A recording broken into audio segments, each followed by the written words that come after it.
I want us to not sit here and act like we had a funeral on the schedule.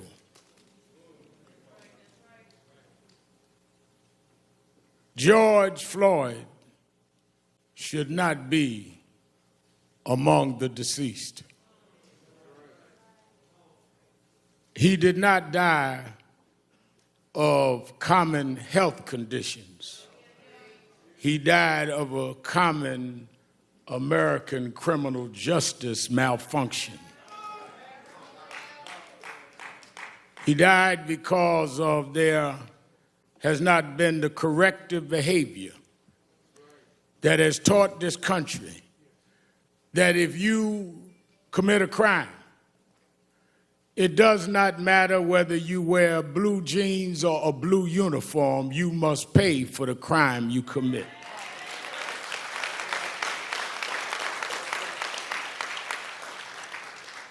So it is not a normal funeral. It is not a normal circumstance, but it's too common, and we need to deal with it. Let me ask those of you that in the traditions of eulogies need a scriptural reference, go to Ecclesiastes 3rd chapter.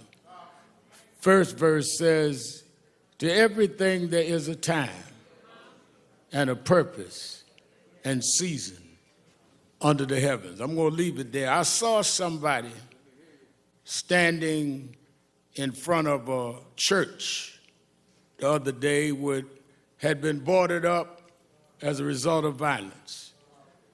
Held the Bible in his hand. I've been preaching since I was a little boy. I never seen anyone hold a Bible like that, but I'll leave that alone.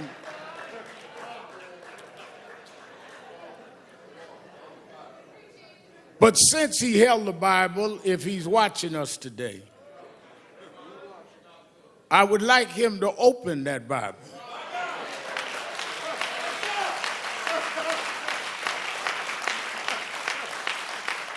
And I'd like him to read Ecclesiastes 3. To every season, there's a time and a purpose. And I think that it is our job to let the world know when we see what is going on in the streets of this country and in Europe, around the world, that you need to know what time it is. First of all, we cannot use Bibles as a prop. And for those that have agendas that are not about justice, this family will not let you use George as a prop.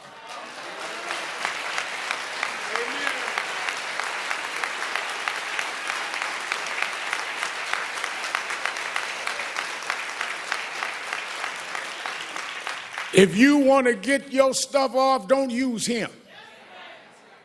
Let us stand for what is right. Because when I got the call from Attorney Crump, and usually when he calls me, it's not to find out how I'm doing. It's usually because something happened that he wants National Action Network and I to get involved. And he explained to me what was happening with this case.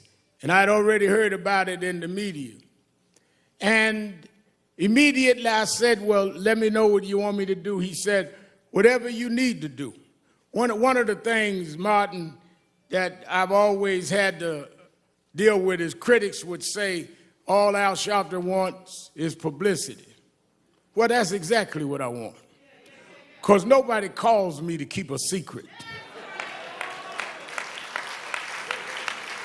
People call me to blow up issues that nobody else will deal with. I'm the blow up man, and I don't apologize for that. Because you get away too much with hiding things. Honey has talked about y'all putting clothes in the oven to have your clothes dried. Well, I didn't grow up in the third world, but I grew up in third ward. I grew up in Brownsville, and we had roaches. Now, I know Kevin Hart and some of the rich Hollywood folk here don't know what roaches are, but we had roaches, ludicrous. And one thing I found out about roaches is that if you keep the light off, if you're in the dark, a roach will pull up to your dinner table and have a 5-course meal. So I learned one of the ways to deal with roaches is if you cut the light on, I could run them roaches and track them down. And I've spent all my life chasing roaches all over this country.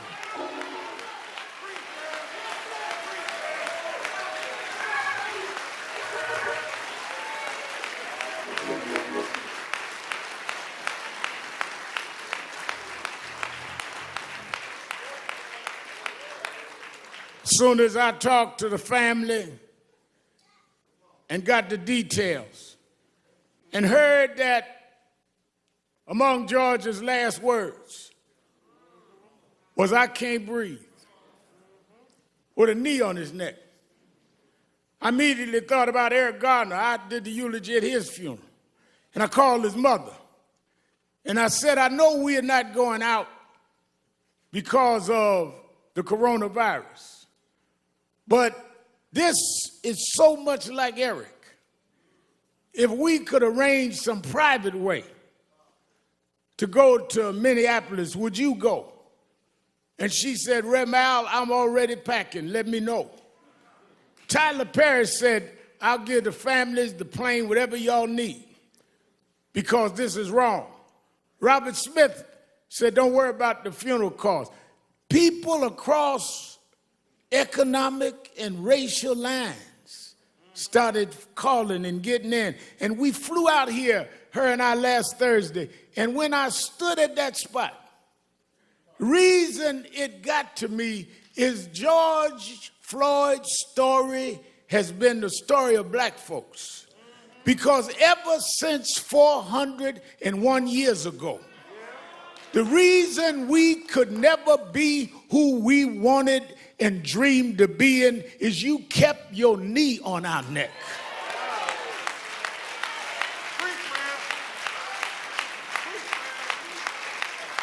We were smarter than the underfunded schools you put us in, but you had your knee on our neck.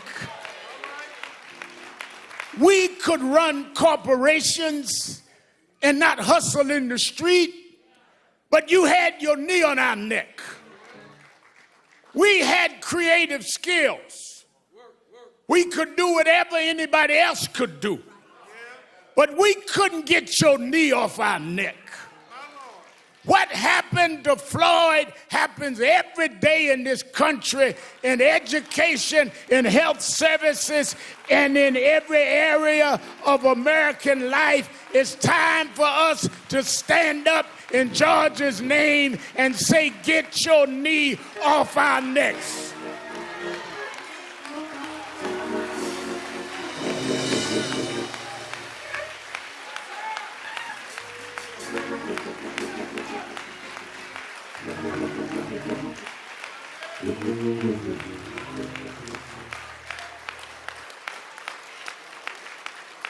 That's the problem, no matter who you are.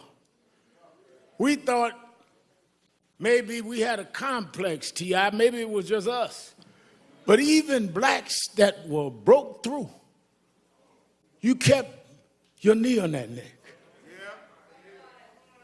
Michael Jordan won all of these championships, and you kept digging for mess because you got to put a knee on our neck. White housewives would run home to see a black woman on TV named Oprah Winfrey, and you mess with her because you just can't take your knee off our neck. Man comes out of a single-parent home educates himself and rises up and becomes the president of the United States, and you ask him for his birth certificate, because you can't take your knee off our neck. The reason why we're marching all over the world is we were like George. We couldn't breathe, not because there was something wrong with our lungs, but you wouldn't take your knee off our neck. We don't want no favors. Just get up off of us, and we can be and do whatever we can be.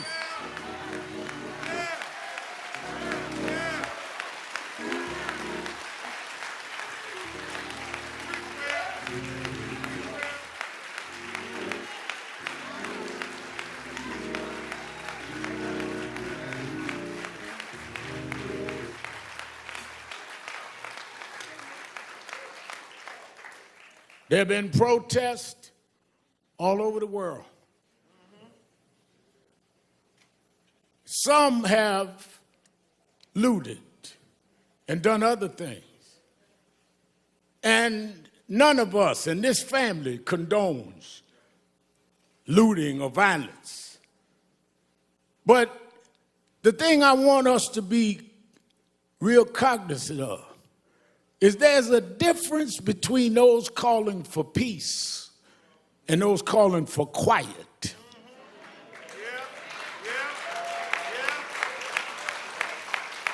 Some of y'all don't want peace. You just want quiet. You just want us to shut up and suffer in silence.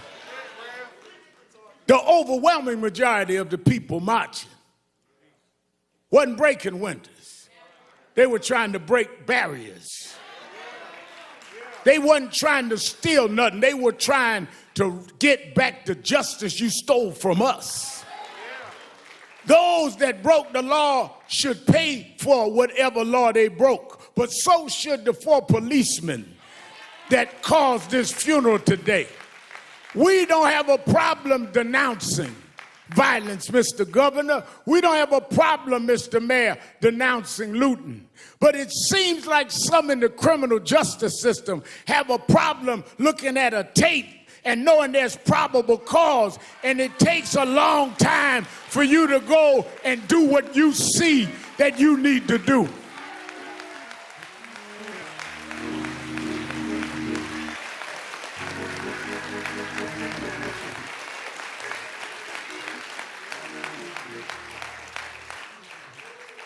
But I'm one that, as Ben Crump said, National Action Network and I have been involved in a lot of these fights we started around criminal justice.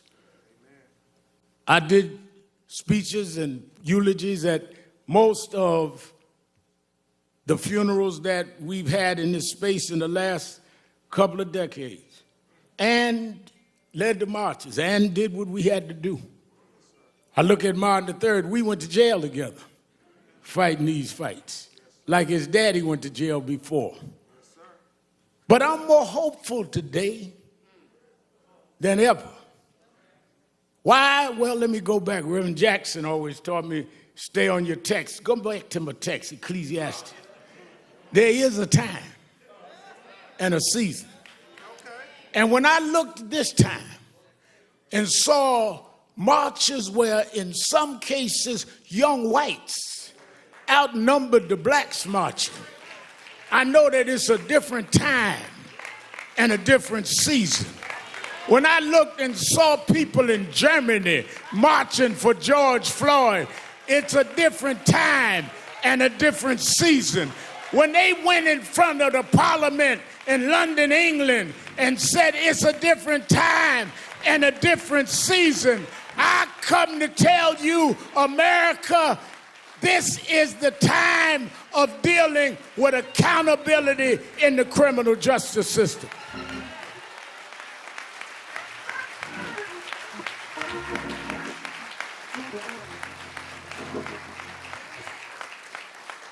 Stephen, years ago, I went to march. Now I remember a young white lady looked me right in the face and said, nigga, go home. But when I was here last Thursday, and Miss Carr and I was headed back to the airport, I stopped near the police station. And as I was talking to a reporter, a young white girl, she didn't look no older than 11 years old. She tagged my suit jacket. And I looked around and I braced myself. And she looked at me and said, no justice, no peace.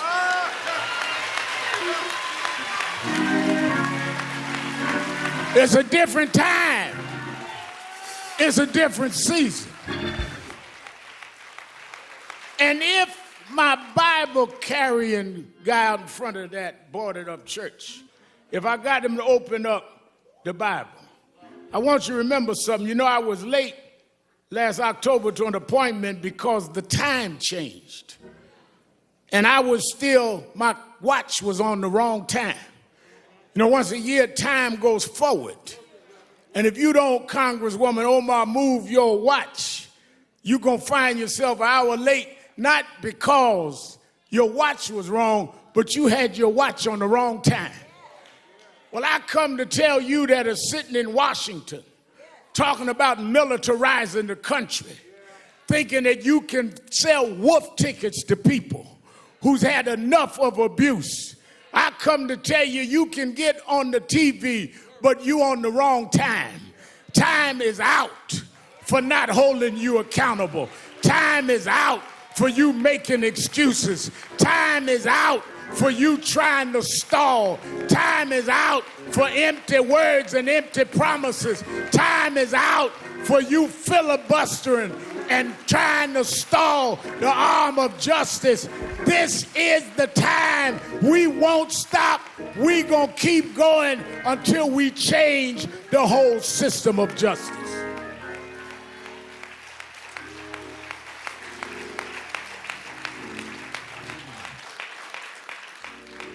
Our organizations have called this a day of mourning. NAACP, National Urban League, Legal Defense Fund, Black Women's Roundtable, Lawyers Committee, all got together, said we're going to have a day of mourning. But then we're going to come out this day of mourning. Because as some of our experts, Cheryl Eiffel and others that know the legal field, have outlined a legal process that we must enforce, everything from residency to dealing with police backgrounds not being hidden. I talked to Governor Andrew Cuomo today in New York. He says we got to change 58 where the backgrounds are stopped of policemen. We need to know if they stop you, they find out everything you ever did. Why don't we know when policemen have a pattern?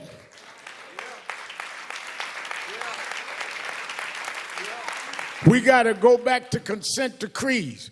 Under the Obama administration, they had put certain cities with patterns and practice under consent decrees.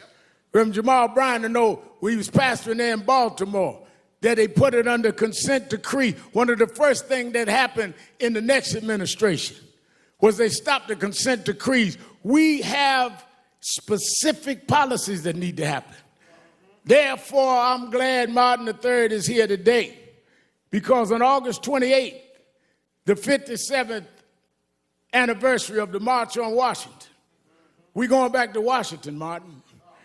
That's where your father stood in the shadows of the Lincoln Memorial and said, I have a dream. Well, we're going back this August 28th to restore and recommit that dream, to stand up, because just like at one era, we had to fight slavery. Another era, we had to fight Jim Crow. Another era, we dealt with voting rights. This is the era to deal with policing and criminal justice. We need to go back to Washington and stand up, black, white, Latino, Arab, in the shadows of Lincoln, and tell them this is the time to stop this.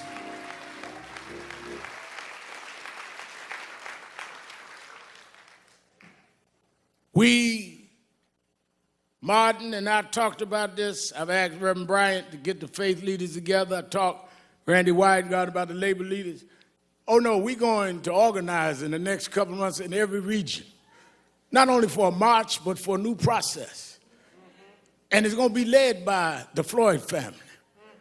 And it's going to be led by the Garner family. And it's going to be led by those families that have suffered this and knows the pain and knows what it is to be neglected.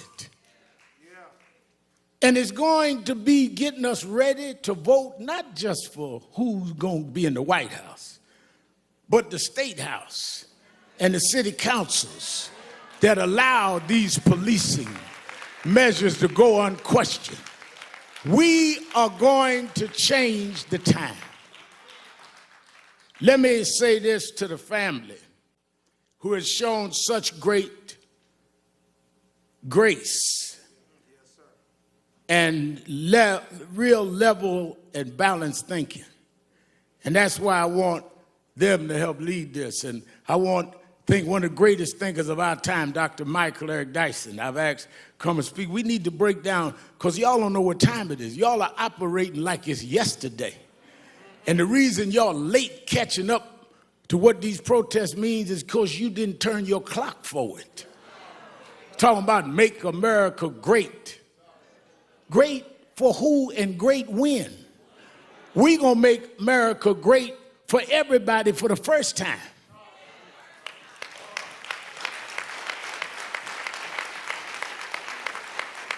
Never was great for blacks.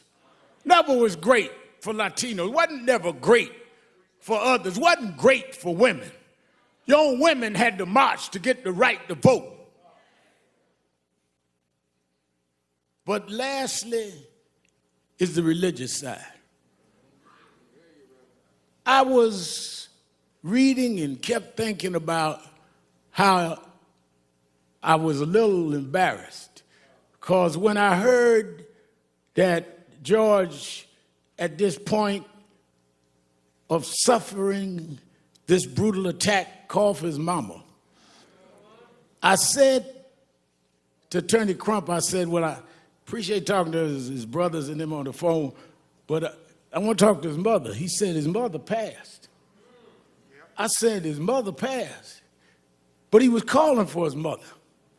And I thought about it because I was raised by a single mother. And sometimes the only thing between us and our conditions was our mothers. Sometimes the only thing that we had that would take danger away was our mothers. The only ones that would make sure the food was on the table was our mother. I know why George was calling for mama. But then as I had got that all placed in my mind, and I realized why I was always calling her. My mother died 8 years ago, but I still try to talk to her.